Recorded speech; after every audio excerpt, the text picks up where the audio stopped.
Hey, what's up, everybody? We're back. Quick little discussion here today. The theme is blurring the lines. Okay. So I talked about previously one exercise that I think blurs the lines a little too much, which would be some of these A skip variations. Why? Go back to the video.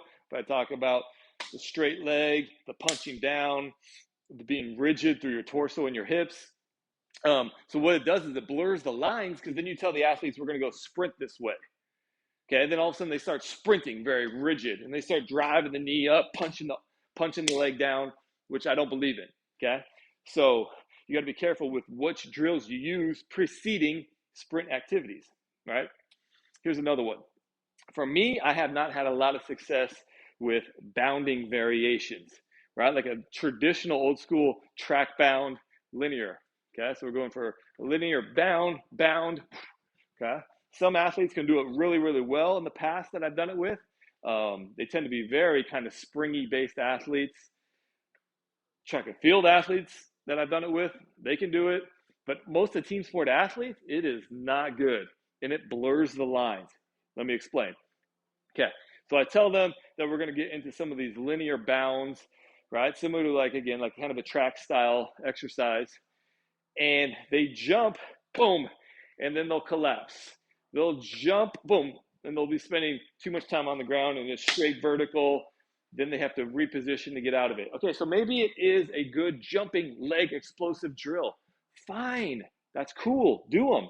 Okay, but then when we're saying like, hey, this is a good prep drill for our speed, if you're telling the athletes anything about that, like, hey, this could make you faster, this is going to get us ready to move faster, to sprint harder, like quicker, then it blurs the lines because then I've seen it go directly from a bound to the sprint where all of a sudden they're sprinting and it looks like they're bounding.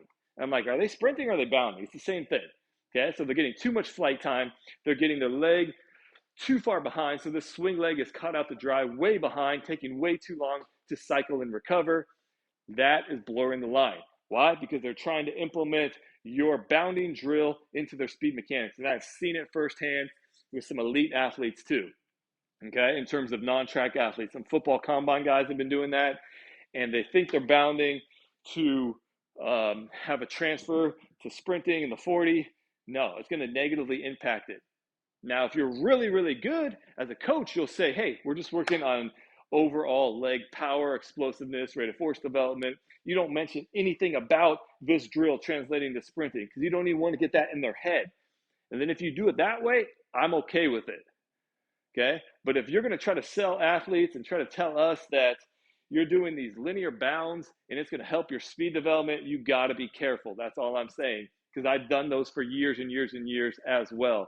And the success rate is all over the place. It's not super high for some of the traditional team sport athletes. They spend too much time on the ground. They spend too much time in the air. They're not cycling in the air. They're just floating in the air. Then they punch. Float in the air, punch. That's not how you sprint, by the way.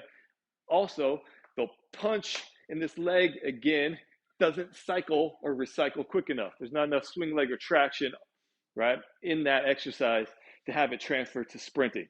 Okay, so just be careful. Don't blur the lines. Make sure athletes know, hey, we're working on a leg explosive power development drill today. Don't even say the word speed or sprint. Okay, and then separate it if you need to. That's fine.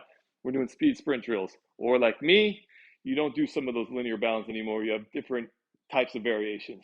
Okay, I'll still do some bounding lateral for my change of direction athletes, even some zigzagging pattern bounds. Okay, something to think about.